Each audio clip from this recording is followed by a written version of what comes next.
నమస్తే, welcome to think Andhra. నేను మీ ప్రియాంకారావు.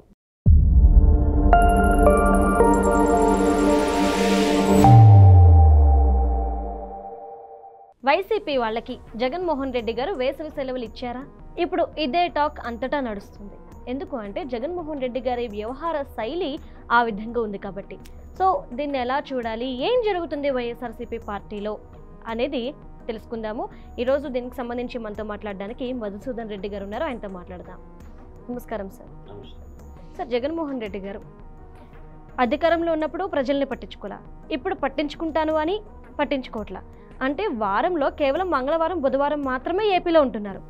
మళ్ళీ గురువారం దగ్గర నుండి సోమవారం వరకు ఆయన బెంగళూరు ప్యాలెస్కే అంకితం అవుతున్నారు. అసలు ఏం జరుగుతుంది? కొద్ది రోజుల కిందట కూడా ఆయన చెప్పారు, నేను కార్యకర్తల్ని వాళ్ళని పట్టించుకుంటాను, నేను మీ బాగోగులు చూసుకుంటాను అని. కానీ ఇక్కడ చూస్తుంటే అవన్నీ జరుగుతున్నట్టు కనిపించట్లేదు. ఏంటి, ఏం జరుగుతుంది అంటారు? రాజకీయ చదరంగంలో రకరకాల ఎత్తుగళ్ళు ఉంటాయి. ఆ రకరకాల ఎత్తుగళ్ళల్లో అతనితో ఒక పంద. అతనికి ఏంటంటే ప్రజల కోసం, జనం కోసం, ప్రజల కోసం కాదు.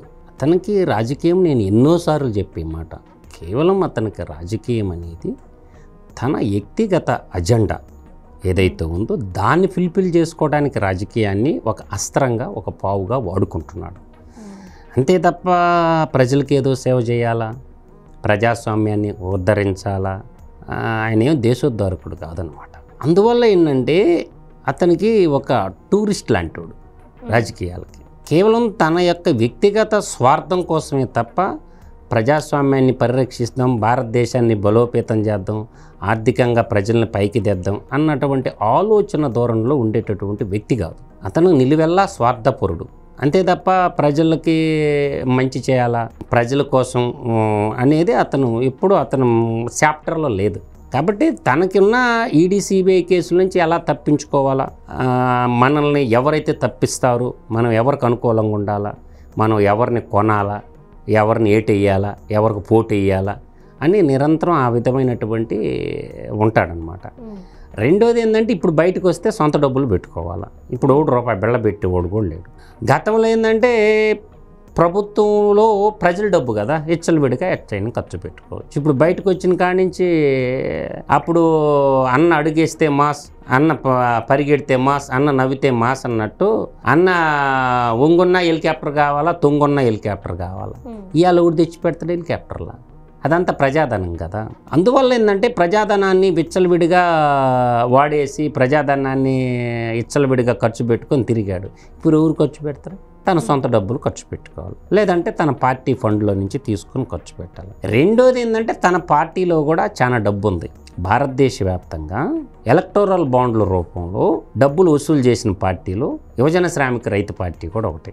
భారతీయ జనతా పార్టీకి తర్వాత తృణమూల్ కాంగ్రెస్ అంటే మమతా బెనర్జీ పార్టీకి, తర్వాత బీఆర్ఎస్ పార్టీ అంటే కేసీఆర్ పార్టీకి, జగన్మోహన్ రెడ్డి పార్టీకి, ఈ 4 పార్టీలకు వచ్చిన ఎలక్టోరల్ బాండ్స్ భారతదేశంలో మిగతా పార్టీలకి అన్నిటికీ వచ్చినాయి. దేశాన్ని చాలా సంవత్సరాలు పరిపాలించిన కాంగ్రెస్ పార్టీకే తక్కువ వచ్చినాయి ఎలక్టోరల్ బాండ్. వీళ్ళకి ఎలా వచ్చినాయి? బీఆర్ఎస్ పార్టీకి, కేసీఆర్ పార్టీకి, జగన్మోహన్ రెడ్డి పార్టీకి అన్ని వేల కోట్ల ఎలక్టోరల్ బాండ్లు ఎలా ఇచ్చారు అంటే వీళ్ళు ఎంత దోచిపెడితే ఆ కంపెనీల వాళ్ళకి బాండ్లు ఇచ్చారు. దీన్ని బట్టి అర్థమవుతుంది. ఒక ఎలక్టోరల్ బాండ్లు అనేవి రాజకీయ అవినీతికి పరాకాష్ఠగా మిగిలిపోయిందన్నమాట. మనం ఆలోచన చేయాల్సింది ఏంటంటే ఏది ఏమైనప్పటికీ కూడా నేటి రాజకీయం అంతా డబ్బుమయమైపోయింది. దీన్ని మార్చాలా. దీన్ని ఎవరో ఒకరు ముందడుగేసి డబ్బు లేని రాజకీయాన్ని చేసేటటువంటి రాజకీయమే నిస్వార్థమైన రాజకీయ నాయకులను వస్తుంది తప్ప ఇప్పుడు ఏంటంటే దక్షిణ భారతదేశంలో డబ్బు రాజకీయాలు ఎక్కువైపోయినాయి. ఉత్తరాదితో కంపేర్ చేసుకుంటే దక్షిణ భారతదేశము ఓట్ల కొనుగోలు లాంటిటువంటి. రెండేది ఏంది, ప్రజాధనంతో ఓట్లు కొనే పథకాలు కొన్ని ఉన్నాయి. కొన్ని పథకాలు ఏంటంటే ప్రజాస్వామ్యాన్ని పరిరక్షించే పథకాలు కొన్ని ఉంటాయి, ఓట్ల కోసం ప్రవేశపెట్టే పథకాలు ఉంటాయి. ఈ ఓట్ల కోసం ప్రవేశపెట్టిన పథకమే అమ్మఒడి పథకం. ఇది విద్యని పరిరక్షించాలా, కేవలం ఏంటంటే ఓట్లు కొనుగోలు పథకం. ఇప్పుడు ఏదైనా విద్యని డెవలప్ చేయాలంటే ఏం చేయాలా? ఇంటిగ్రేటెడ్ హాస్టల్స్ కట్టి పిల్లలకి ఏంటంటే ఒక Navodaya model CBSE syllabus, ICSE syllabus పెట్టి 6వ తరగతి నుంచి ఇంటర్మీడియట్ దాకా అన్నీ ఇచ్చి ఇది చెప్పేది. అది కానీ డబ్బులు ఇస్తే చదువు వస్తుందని ఎవరు చెప్పారు? అంటే ఇది ఓట్ల కొనుగోలు పథకం అని మాత్రం నేను చెప్పగలను, కానీ వివేకవంతులు చేసే పని అయితే కాదు. వాడిచ్చాడు కదా మనం ఇకపోతే మన కోట్లు పడాయని పార్టీలో ఒకటి మీద ఒకటి పోటీ పడి ఇస్తున్నాయి. దీనికైతే రెండేది ఏంటంటే విద్య, వైద్యం, తాగునీరు, సాగునీరు, యువతకి ఉపాధి. ఈ 5 అంశాల పట్ల ప్రజలకి సేవ చేయాలి, కానీ ఈ సంక్షేమము ఎప్పుడు సంక్షోభానికి దారితీస్తుందని మా లాంటి వాళ్ళం ఎప్పుడో చెప్తాం. ఉచితం అనుచితం కాదు, ఉచితం అనుచితం కాదు. అందువల్ల ఏంటంటే వీటన్నిటినీ రూపుమాపాలా అంటే ప్రభుత్వాలు కఠిన నిర్ణయాలు తీసుకోవాలి. కఠిన నిర్ణయాలు తీసుకున్నాయి అనుకో ఓట్లు వేస్తారా జనాభా అంటే వేయరు. ఈడు మంచోడు గడి దింపేద్దాం, మనకి పంచేవాడిని రాష్ట్రాన్ని ముంచేవాడిని తెచ్చుకొని నెత్తిని పెట్టుకుందాం, ఎన్నిసార్లు కరెంట్ ఛార్జీలు పెట్టినా కడదాం, ఎన్నిసార్లు బొచ్చ ఛార్జీలు పెంచినా బరాయిద్దాం, కానీ మనం డబ్బులు తీసుకుందాం. ప్రజల సొమ్ము ప్రజలకు ఇచ్చి నాయకుడు వాల్ పోస్టర్లు వేయించుకోవటం కరెక్ట్ కాదు. అంటే ప్రజల సొమ్ముని కస్టోడియన్లుగా ఉండాల్సిన మంత్రులు, ఎమ్మెల్యేలు, ముఖ్యమంత్రి ప్రజలకి రాజులాగా ప్రజాస్వామ్యంలో మెలగటం అనేది మంచిది కాదు. నేను అనేది ఏంటంటే జగన్మోహన్ రెడ్డి రాజకీయ నాయకుడు కాదు, జగన్మోహన్ రెడ్డి పొత్తు వ్యాపారవేత్త అంతే తప్ప అతని రాజకీయ నాయకుల లక్షణాలు అతనిలో లేవు. అతను ఏది చేసినా దాని వెనక అర్థం పరమార్థం దాగి ఉంటుంది. అందువల్ల ఏంటంటే అతను డబ్బు పిచాచి తప్ప అతను జనం శ్రేయస్సు దృష్ట్యా ఉండేవాడు కాదు. అతనికి ప్రజలు జనం మర్చిపోయారు 2024లో. ఇంకా మర్చిపోవటమే, జనం మర్చిపోయిన జగన్ గురించి రోజు గుర్తు చేసుకోవటం అంటే మీ కర్మ. అంతకు మించి నేనేం చేయాలో జనం మర్చిపోయారు. అందువల్ల ఏంటంటే అతని గురించి రోజు చర్చించుకోవడం అంటే అంతకు మించిన దౌర్భాగ్యం ఇంకొకటి లేదు. అతనికి ఎప్పుడెప్పుడా అని ఎదురు చూస్తుంది. ఆల్రెడీ ఏంటంటే ఆ బైబిల్ రెడ్డికి ఆల్రెడీ జైలు రెడ్డిగా మిగిలిపోయిండు, బెయిల్ రెడ్డిగా ఉండడు. ఏదో ఒక రోజు మళ్ళీ జైలుకి పోవాల్సిన దుస్థితి దాపరించిందనమాట. కాబట్టి అతనికి బతికినంతకాలం ఇంకా కానీ ఈడీ సిబిఐ కేసులో కన్విక్షన్ కానీ వస్తే జీవితాంతం ఇంకొక జన్మెత్తినా సరిపోయినంత శిక్షలు ఉన్నాయమ్మా. అందువల్ల గతంలో పట్టే అయ్యి ఇప్పుడు నూతనంగా ఎన్ని కేసులు ఫైల్ అవుతున్నాయో చూడండి మీరు. మద్యం కుంభకోణం, ఇసుక కుంభకోణం. కానీ ఇక్కడ న్యాగ్గా ఏం చేశాడంటే అతను మెయిన్ పాత్ర పోషించకుండా తన చుట్టూ కోటరీని పెట్టి చేపించాడు. కాబట్టి నేను తప్పించుకోవచ్చు అనుకున్నాడు. వీళ్ళందరికీ సూత్రధారి పాత్రధారి ఎవరంటే ఆయన దగ్గరికి వెళ్ళిపోద్ది అనమాట. అందువల్ల ఏంటంటే ఇదంతా ఈయన చుట్టూ ఒక పనికి ఒక్కొక్కరిని పురమాయించాడు.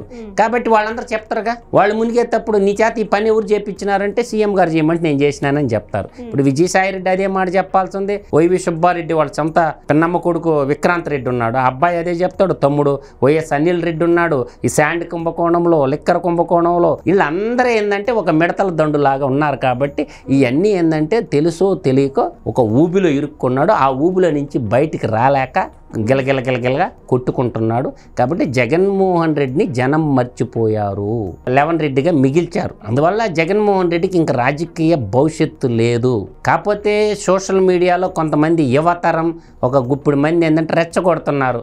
ఇప్పుడు ఎలక్షన్లు పెట్టండి, అంత దోలా తుమ్మిరి ఉన్నదనుకో 11 మంది ఉన్నారుగా, రిజైన్ చేయండి. వాళ్ళ ఎంపీలు ఉన్నారుగా, వాళ్ళు కూడా రిజైన్ చేసేయండి. ఎంపీలు ఎమ్మెల్యేలు రిజైన్ చేస్తే ఎలక్షన్లు వస్తాయిగా, ప్రజలు ఏ వైపు తీర్పిస్తారనేది అర్థమైపోద్దిగా. ఇప్పుడు రెచ్చగొట్టే డైలాగులు, ఈ చొచ్చుపుచ్చు డైలాగులు కదా. మీ చేతిలో 11 మంది ఎమ్మెల్యేలు ఎట్టా అసెంబ్లీకి పోవటంలా, రిజైన్ చేసేయండి.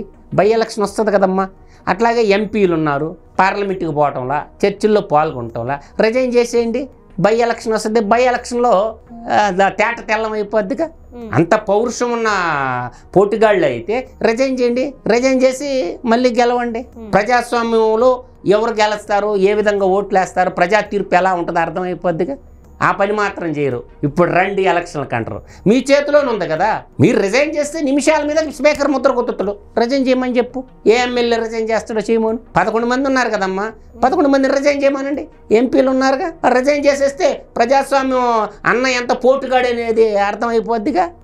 అవి చేయరు. ఇప్పుడు రండి ఎలక్షన్లకి, ఎందుకు తొందర వస్తుండే తొత్తర తిమ్మిరి తీర్చేస్తారు. స్థానిక సంస్థల ఎలక్షన్లు వస్తున్నాయి, ఎమ్మెల్యేలు, ఎంపీటీసీలు, జెడ్పీటీసీలు, పంచాయతీలు వస్తాయి త్వరలో.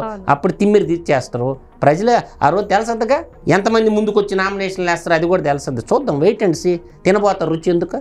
Okay, right. Thank you so much. నమస్కారం.